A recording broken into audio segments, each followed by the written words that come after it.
Hello students, welcome to अभिलक्ष्य academy. अभिलक्ष्य academy में आप सभी का स्वागत है। और आज की वीडियो में एक नया एग्जाम जो कि है सीआईएसएफ का फायरमैन का 26 सितंबर 2023 में शिफ्ट 1 का क्वेश्चन पेपर है ये। ठीक है, इस पेपर में हम डिस्कस करेंगे कि मैथ्स के क्वेश्चंस कैसे कैसे आए हैं, इसमें किस लेवल का रहा है क्वेश्चन, और आप इनको कैसे क्वेश्चन को जल्दी से जल्दी सॉल्व कर सकते हो, क्या टेक्निक अपना के। ठीक है, तो आज की वीडियो स्टार्ट करते हैं और फर्स्ट क्वेश्चन यहाँ पर देखते हैं। देखो, फर्स्ट क्वेश्चन अगर मैं बात करूं तो सबसे पहला ही क्वेश्चन आपका है प्रॉफिट एंड लॉस का। ठीक है, अब देखो यहाँ पर क्वेश्चन क्या कह रहा है, बिल्कुल सिंपल सा क्वेश्चन कह रहा है कि इफ अ पर्सन लूजेस 20 रुपए, ठीक है, by selling an article for ₹140, what is the loss percent.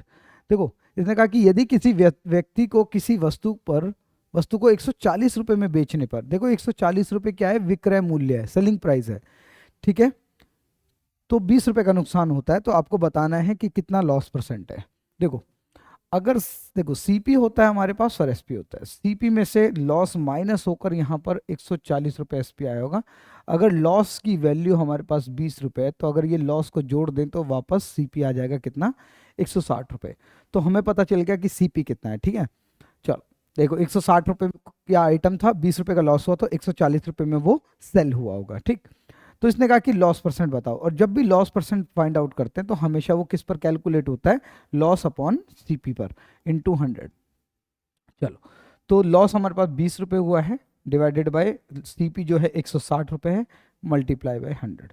ठीक है, तो ये 1/8, और 1/8 का फ्रैक्शन क्या होता है आपका, 12.5%। ठीक है, 100 को 8 से भाग करोगे, 12.5% का आपको लॉस होगा। तो उम्मीद है यहाँ तक ये पॉइंट आपको समझ आया होगा। आगे की तरफ चलते हैं। ठीक है, नेक्स्ट क्वेश्चन देखते हैं। देखो, अगला सवाल है रेशियो का। ठीक है, अनुपात का। First, second and fourth term of the ratio, ठीक है, 4, 6 और 12। ठीक है, ये रेशियो में है, इसका मतलब क्या है, ये बोल सकते हैं ये प्रोपोर्शन में है। ठीक है, प्रोपोर्शन में था, तो 4, 6 और 12 ये एक प्रोपोर्शन में है। तो इसने पूछा है कि, ठीक है, तो आपको पूछा है थर्ड टर्म क्या होगा। देखो, प्रोपोर्शन में जब भी कोई वैल्यूज होती हैं तो आपको ये ध्यान रखना होता है कि पहला और आखिरी का जो मल्टीपल होता है, जैसे कि इन दोनों का आखिरी मल्टीपल, इन दोनों का मल्टीपल कितना है, 4 और 12 का मल्टीपल कितना रहा, 48, 48। तो इन दोनों का भी 48 ही होना चाहिए। तो आप ये बताओ 6 को किससे मल्टीप्लाई करें जो 48 आ जाए या 48 आ जाए, तो आप ये कहोगे 8 से। ठीक है, 6 8 48, 4 12 48। तो इसका मतलब इसका थर्ड टर्म क्या रहा होगा, 8 रहा होगा। उम्मीद है यहाँ तक ये पॉइंट आपको बिल्कुल क्लियर है, कोई भी डाउट इसमें नहीं होना चाहिए। और आगे की तरफ चलते हैं। देखो, नेक्स्ट है आपका अलजेब्रा का क्वेश्चन। सिंपल सा है, बिल्कुल बहुत ज्यादा यूज नहीं हुआ है कुछ, कि √6 भाग, ठीक है, डिवाइड को मैं यहाँ पर लिख लेता हूँ √5 माइनस √3। ठीक है, इसने कहा इसको क्या करना है, रैशनलाइज करना है। रैशनलाइज करने का मतलब यह है कि नीचे जो रूट की वैल्यू है वो नहीं होनी चाहिए, इस रूट को खत्म करना है। ठीक है, तो हम क्या करेंगे, इसको गुणा करेंगे इसी वैल्यू के प्लस वाली वैल्यू को, मतलब √5 प्लस √3 डिवाइडेड बाय √5 √3। ठीक है ना, सेम वैल्यू से मल्टीप्लाई डिवाइड कर रहे हैं, देखा जाए तो उसकी वैल्यू में कोई फर्क नहीं पड़ेगा। जब इसका टोटल आएगा तो कोई फर्क नहीं पड़ेगा, क्योंकि ये दोनों आपस में क्या हो जाएंगे, डिवाइड। लेकिन अब आप ये जब आप देखोगे तो क्या करना पड़ेगा, ये और ये आपस में मल्टीप्लाई होंगे, और ये देखा जाए तो a plus B A minus B है, और a plus B into A minus B क्या होता है आपका, A square minus B square. ठीक है, तो इसका मतलब √5 का स्क्वायर 5 और √3 का स्क्वायर 3। ठीक है, और 5 और 3 का डिफरेंस कितना आ जाएगा, 2। तो इसका मतलब ये वैल्यू कटकर नीचे कितनी आ जाएगी, 2। तो देखो इस तरह का आंसर कहां पर आ सकता है। ठीक है, ये आंसर आपका होना चाहिए। तो √6 √5 प्लस 3 अपॉन में 2। ठीक है, ऑप्शन नंबर 3 बिल्कुल आपका इसमें करेक्ट आंसर है। बहुत टाइम नहीं लगना चाहिए, थोड़ा सा स्मार्ट वर्क भी करने की हमें जरूरत है। ठीक है, नेक्स्ट देखें।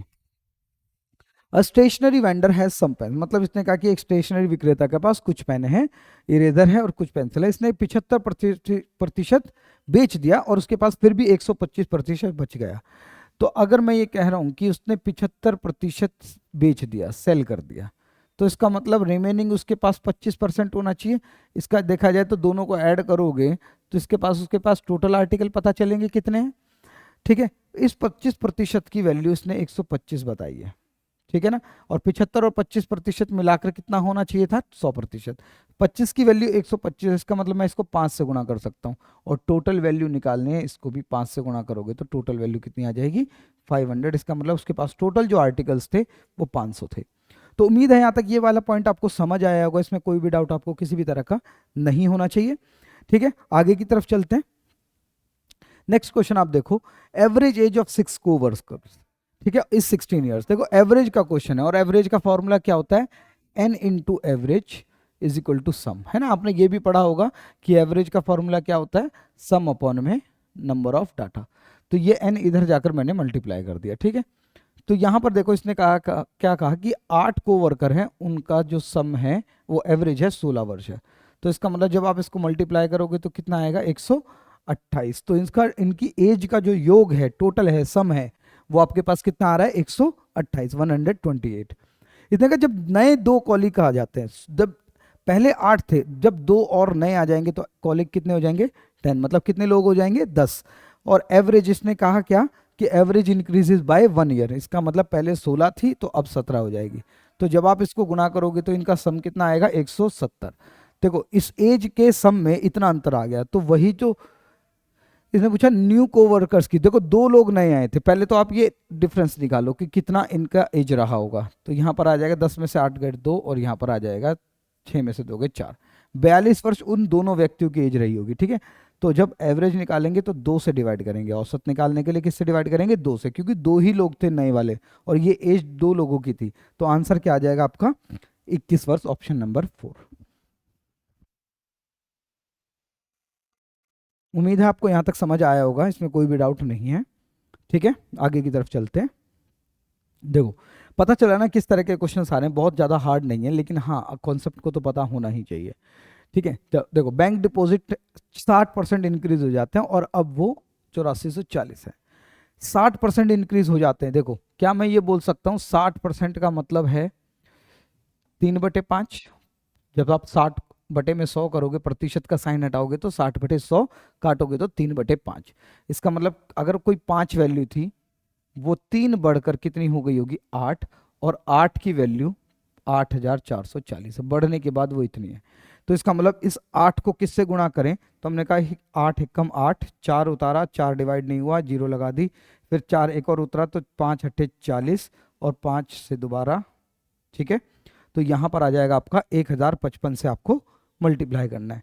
इधर भी आप 1055 से जब मल्टीप्लाई करोगे तो 5 पंजे 25, ठीक है, 2 कैरी में, 5 पंजे 25, 25 और 2 7, ठीक है। देखो लास्ट में एक ही ऐसा नंबर है जिसमें 75 आ रहा है, तो इसका मतलब 5275 इसका बिल्कुल करेक्ट आंसर होगा। उम्मीद है ये वाला पॉइंट आपको समझ आया होगा।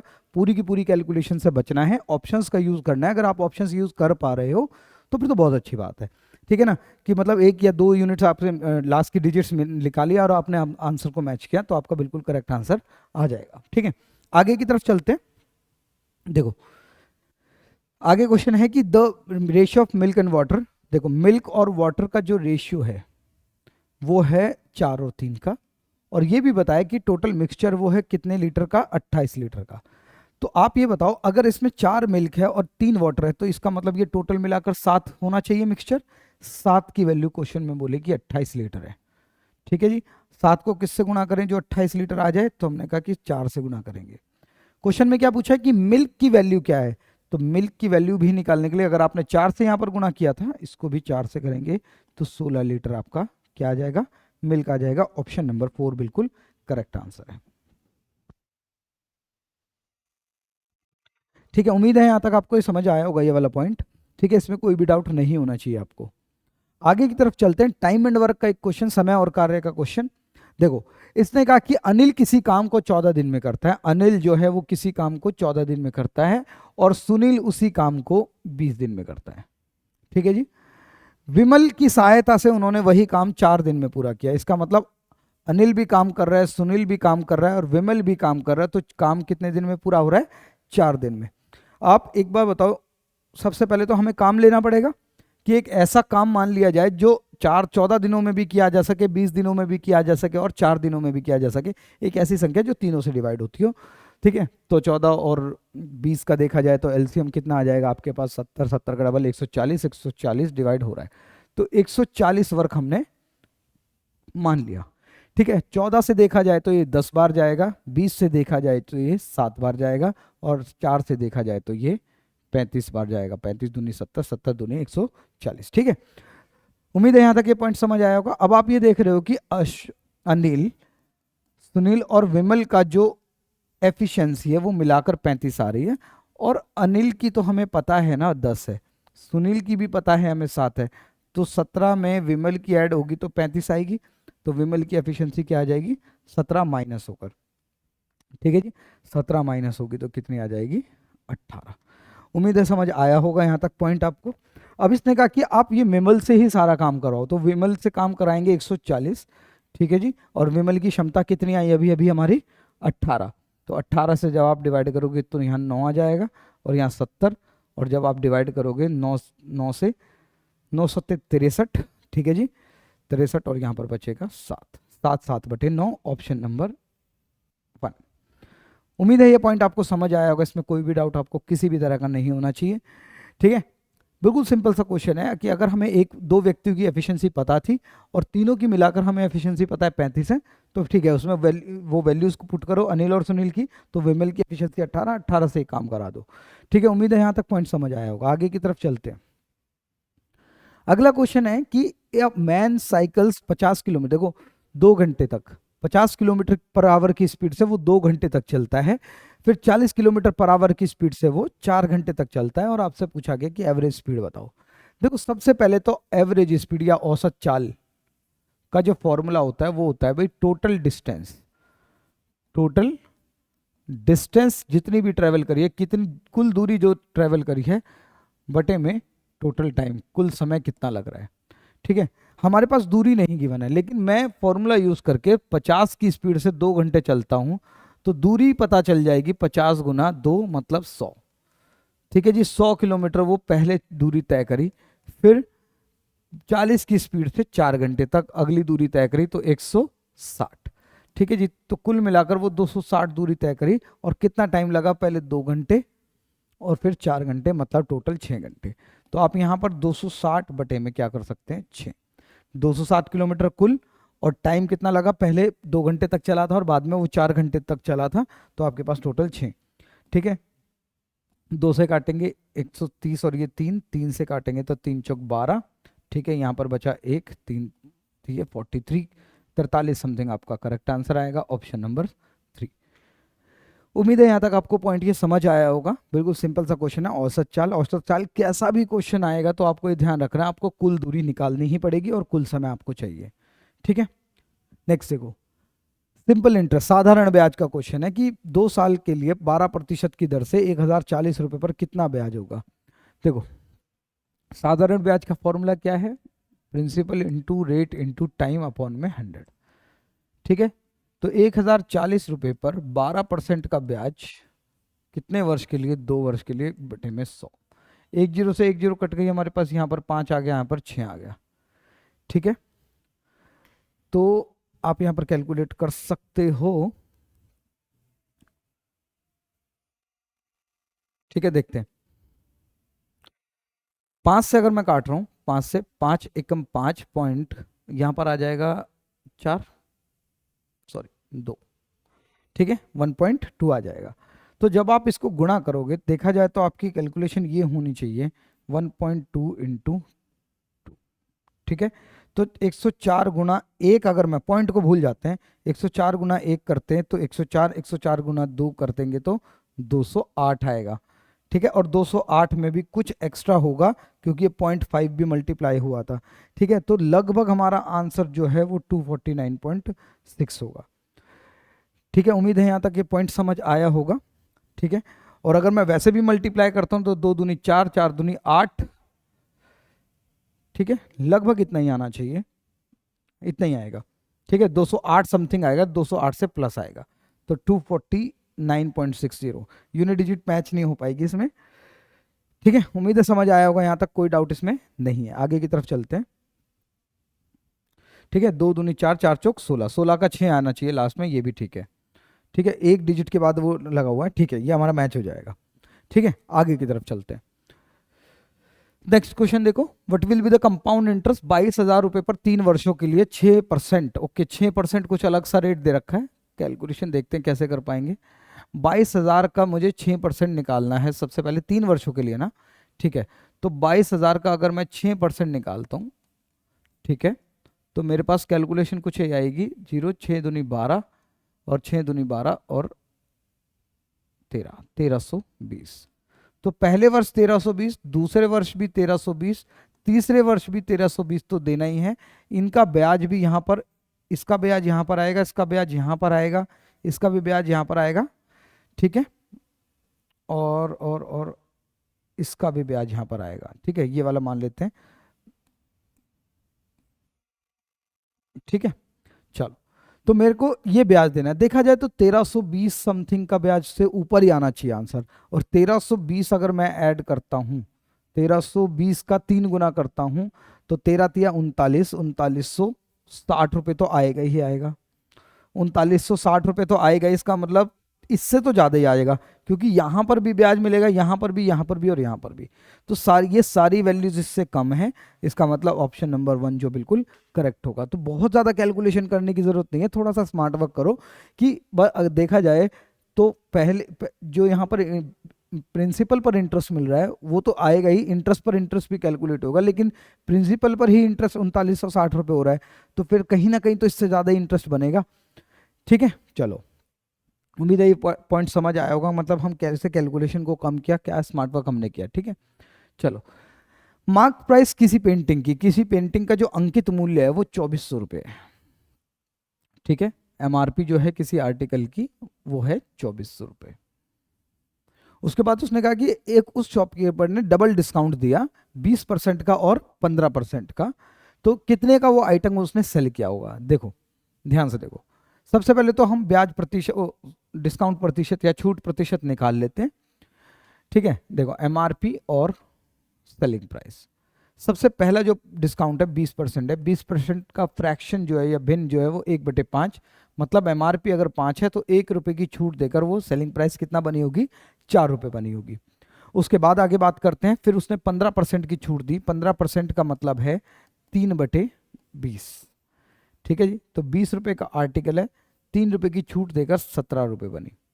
ठीक है, अब यहाँ पर वैल्यूज कोई भी आप कट कर सकते हो, पहली वाली लाइन की नंबर से दूसरे वाली लाइन के किसी भी नंबर को, जैसे 4 से 1 बार, 4 से 5 बार, तो 5 पंजे 25, 17 एकम 17, ये वैल्यूज हमारी आई। इस अनुपात में उसका एमआरपी और सेलिंग प्राइस होना चाहिए, लेकिन सेलिंग प्राइस हमें पता है कितना है, 2400 रुपये। तो इसका मतलब, सॉरी, एमआरपी पता है 2400 रुपये, तो एमआरपी अगर 2400 रुपये है तो आप इसको किससे मल्टीप्लाई करोगे। ठीक है, 9 से करोगे तो कितना आ जाएगा, 225, 225 15 50 6। ठीक है, 96 टाइम्स ये मल्टीप्लाई होगा, इसको भी 96 टाइम मल्टीप्लाई करो, 6 7 42, 1632 रुपये। ठीक है, यूनिट डिजिट मैच हो गई आपकी। ठीक है, 6 7 42 का 2 आएगा, इसका मतलब 2 एक ही में है, तो 1632 रुपये इसका एसपी हो गया। उम्मीद है यहाँ तक आपको ये पॉइंट समझ आया होगा। ठीक है, बहुत सिंपल सी कैलकुलेशंस है। नेक्स्ट, और अगर कैलकुलेशन थोड़ी हैवी भी लग रही है तो थोड़ा सा बचने की कोशिश करो, अप्रॉक्सीमेटली का सहारा लो कि अप्रॉक्सीमेटली हमारा आंसर कितना आ सकता है, अप्रॉक्सीमेशन का सहारा लो। ठीक है, चलो आगे। अमू और बीनू, अमू और बीनू दो हैं लोग। ठीक है, उनके पास, एक के पास 10 कैंडीज ज्यादा हैं और अमू के पास उनकी कैंडीज से 60% ज्यादा है। ठीक है, ये बाय हर गलत है। ठीक है, बाय देम है, बाय देम। ठीक है, तो इसका मतलब अगर अमू के पास 60% है तो इसका मतलब बीनू के पास 40% होगी, और यहां पर कितना परसेंट ज्यादा है इसके पास, 20। तो क्या मैं ये बोल सकता हूं कि 20% की वैल्यू 10 कैंडीज है ना। यहां पर अगर वो 60% कैंडीज लेकर बैठी है तो बीनू जो है 40%, टोटल तो 100% होना चाहिए। ठीक है, और इसने ये भी कहा था कि कैंडीज में देखा जाए तो, कैंडीज की संख्या में देखा जाए तो कैंडीज एक के पास 10 ज्यादा है, तो इसका मतलब अगर वो 60% ज्यादा, 20% ज्यादा है, तो इसका मतलब 20% की वैल्यू 10% है। अब उसने पूछा कि दोनों के पास कैंडीज कितनी थी। ठीक है, देखो, पहली बात तो अगर मैं 60% की वैल्यू निकालता हूं, तो 20 को किससे गुना करना पड़ेगा? 3 से। इसको भी 3 से करोगे तो 30 आ जाएगी। ठीक है जी, समझ आया? तो एक के पास तो मतलब अमू के पास तो 30 है। दूसरे की बात करते हैं। दूसरे को मुझे कितना बनाना है? 40%, क्योंकि बीनू की वैल्यू 40 है, तो इसकी वैल्यू 2 से गुना करके इसको भी 2 से करोगे तो 20। तो इसका मतलब बीनू के पास कितनी है? 20। तो इसका मतलब 20 और 30 आंसर होना चाहिए, 30 और 20 आंसर होना चाहिए। एक ही ऑप्शन में 20 और 30 है, यही आपका बिल्कुल करेक्ट आंसर है। उम्मीद है ये पॉइंट समझ आया होगा। परसेंटेज को जितना आप ध्यान से पढ़ोगे ना, तो आपको समझ आएगा कि भाई 20 को अगर मुझे 40 बनाना है तो मुझे 2 से वैल्यू को गुना पड़ना पड़ रहा है, तो उतनी ही वैल्यूज यहाँ पर भी गुना होंगी। ठीक है, चलो यहाँ पर देखते हैं। What is 4 into A cube B 6, 16 into 16 गुना A square A 4 B 2 into 2। ठीक है, ओके चलो स्टार्ट करते हैं। पहले वैल्यूज को मल्टीप्लाई कर लेते हैं। ठीक है, 4 गुना 16 64, या ये भी कर सकते हैं 16 गुना 16। 16 कितना होता है? 16 गुना 16 256। 256 को 2 से करोगे तो 512। 512 का 4 गुना करोगे तो 2048। 2048 तो आएगा ही। ठीक है, पहली बात तो एक ही ऑप्शन मैच हो गया, और अगर ये और भी मैच होते तो आप ये कर सकते थे ए क्यूब और ये ए 4 है, जब ये गुणा होंगे तो ए पावर इनकी क्या हो जाएगी? प्लस हो जाएगी। यहाँ बी 6 है, बी 2 है, तो बी की वैल्यू 8 हो जाएगी। तो ये आपका आंसर करेक्ट होना चाहिए। ठीक है, समझ आया यहाँ तक? कोई डाउट इसमें? ठीक है, आगे की तरफ चला जाए। आगे की तरफ देखते हैं। देखो नेक्स्ट क्वेश्चन है ये वाला, 24 माइनस रूट 3। इसकी करेक्ट डेसिमल प्लेसेस तक आपको बताना है कि क्या आंसर होना चाहिए।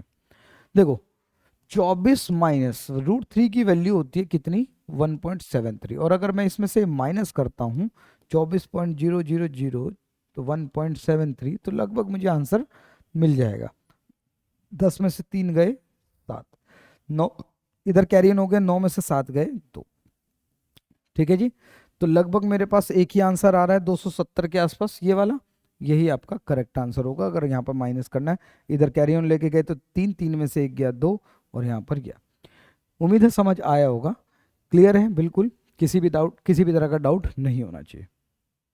ठीक है, चलो नेक्स्ट क्वेश्चन पर आते हैं। 8 रूट 4 गुणा 16 रूट 4। ठीक है जी, पहली बात तो 8 रूट 4 को खोलोगे तो 2 हो जाएगा, 8 दूनी 16, और यहाँ 16 को फिर से 2 से गुणा करना है, तो 16 गुणा 16, 16 का स्क्वायर 256, 256 का डबल 512। उम्मीद है समझ आया होगा यहाँ तक, कोई भी डाउट इसमें नहीं होना चाहिए। लेवल आपको पता चल रहा है किस तरह का लेवल आपसे पूछा जा रहा है क्वेश्चन में। ठीक है, इस तरह का मतलब आपको ये जरूर ध्यान रखना कि टाइम आप जरूर सेव करके चलें, कैलकुलेशन में भी। ठीक है, और कॉन्सेप्ट में भी। अगर कॉन्सेप्ट पक्के होंगे तो कैलकुलेशन में फिर से काम कर पाओगे, कॉन्सेप्ट नहीं होंगे तो कैलकुलेशन ही किस में करोगे आप। ठीक है, चलो आगे चलते हैं। श्रेया जो है 14 किलोमीटर की स्पीड से चलती है, लेकिन 7 किलोमीटर की जगह। ठीक है, और जिसकी वजह से वो 20 किलोमीटर ज़्यादा ट्रैवल कर पाती है। देखो देखा जाए तो टाइम दोनों ही केसेस में इक्वल है। जितना टाइम पहले लग रहा होगा जिस स्पीड से वो जा रही थी, बाद में भी उसी टाइम में वो दूसरी स्पीड से जा रही थी, तो 20 किलोमीटर ज़्यादा तय हो रहा है। तो जब भी टाइम, पहले तो मैं यूजुअल टाइम मान लेता हूँ जो ओरिजिनल था, और बाद में मान लेते हैं वो चेंज्ड वाला। ठीक है, तो इसने कहा स्पीड जो है, ठीक है, वो 14 किलोमीटर 7 किलोमीटर थी यूजुअली, तो वो 14 चेंज कर दी, जिसकी वजह से जो टाइम है, सॉरी जो डिस्टेंस है, डिस्टेंस देखा जाए तो ये 1:2 में है, तो डिस्टेंस भी 1:2 में ही आएगी हमेशा, अगर टाइम कांस्टेंट है तो। ठीक है, टाइम अगर बराबर लग रहा है दोनों ही केसेस में, तो जो अनुपात स्पीड का था, ठीक है, 7 से 14 हुआ है, और इसका मतलब 1:2 है, तो यहाँ पर डिस्टेंस और डिस्टेंस भी 1:2 में ही होंगी। तो इसने 20 किलोमीटर ज़्यादा ट्रेवल करेंगे। यहाँ पर देखा जाए तो कितना ट्रेवल करा? एक की वैल्यू 20 किलोमीटर, किससे गुणा करना पड़ रहा है? 20 से। ठीक है, तो ओरिजिनल आपको डिस्टेंस निकालने की, ओरिजिनल में कितनी डिस्टेंस ट्रेवल, तो इस एक को भी 20 से गुणा करोगे तो आंसर 20 किलोमीटर ही आएगा। ऑप्शन नंबर 2 20 किलोमीटर आपका करेक्ट आंसर है। उम्मीद है यहां तक ये पॉइंट समझ आया कि जब भी टाइम कांस्टेंट होता है तो स्पीड जिस रेशियो में होती है उसी रेशियो में आपकी क्या आ जाती है, डिस्टेंस। डिस्टेंस भी हमेशा उसी रेशियो में होती है। ठीक है, आगे बात करते हैं। एवरेज ऑफ 14 स्टूडेंट्स इन है, देखो फिर से वही फॉर्मूला बन जाता है हमारा एवरेज का, एवरेज एन इंटू एवरेज जो है सम। 14 लोगों का एवरेज जो है वो 30 है, तो इसका मतलब उन सभी का जो टोटल रहा होगा वो 420 रहा होगा। ठीक है, उसके बाद आगे बात करते हैं कि दो नए लोग आ जाते हैं जिनकी एज, जिनका वेट जो है 20 और 24 है। तो 20 और 24 अगर उनका वेट है और इसमें वो आ जाते हैं तो ऐड करेंगे तो कितना आ जाएगा, 464। ठीक है, अब उन सभी का वेट जो नए लोग आए हैं उनका शामिल करके जो वेट है वो कितना आ रहा है, 464। उसने कहा कि अब क्लास का वेट बताओ। देखो जब दो लोग नए आए हैं तो बंदे भी तो चेंज हो गए हैं भाई, 14 थे अब दो नए आ गए तो 16, तो एवरेज निकालनी पड़ेगी मुझे 16 बंदों पर। तो 464 डिवाइडेड बाई 16, 4 से भाग करेंगे, 4 एक 116।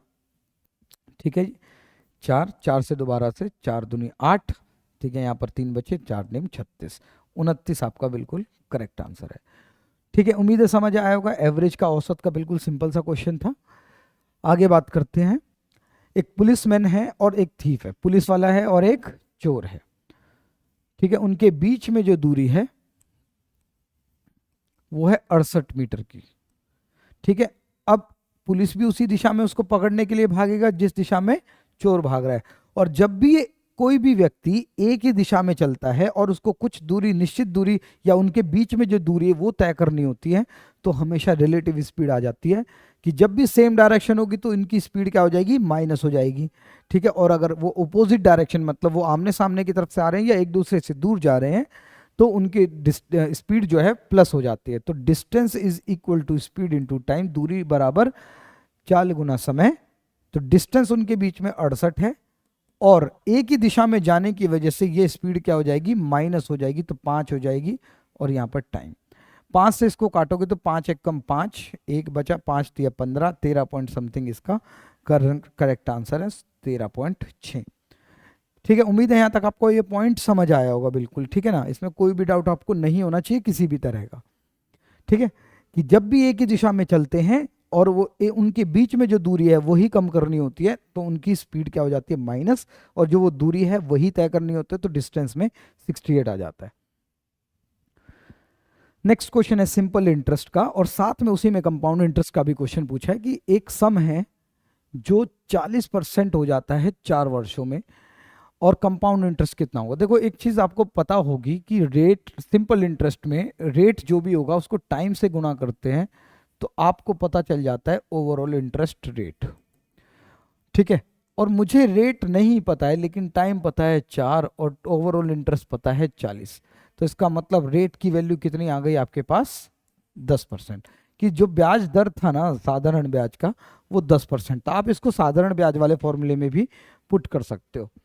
ठीक है, तो अब देखो इसने कहा कि कंपाउंड इंटरेस्ट पर आप बताओ, तो हमने कहा कि 14,000 रुपये अगर प्रिंसिपल है, 3 वर्षों के लिए मुझे 10% कैलकुलेट करना है, तो 14,000 पर देखा जाए तो कितना होगा, 1400 रुपये पहले साल का ब्याज, दूसरे साल पर भी 1400, और इस 1400 पर 140, 10%। ठीक है, पिछले वाले ब्याज पर भी ब्याज। तीसरे वाले पर आ जाते हैं, मूलधन पर 1400, इस 1400 पर ब्याज 140, फिर इस 1400 पर ब्याज 140, और फिर 140 पर ब्याज 14 रुपये। तो ये सारा कैलकुलेशन होगी। तो जब आप इसको देखोगे तो 1400 1400 1400 कितना हो गया, 4200। 4200 से ऊपर आंसर आना चाहिए। ठीक है, और साथ में ये वैल्यूज तो बहुत ज्यादा बड़ी नहीं है, तो 4634 आपका करेक्ट आंसर है।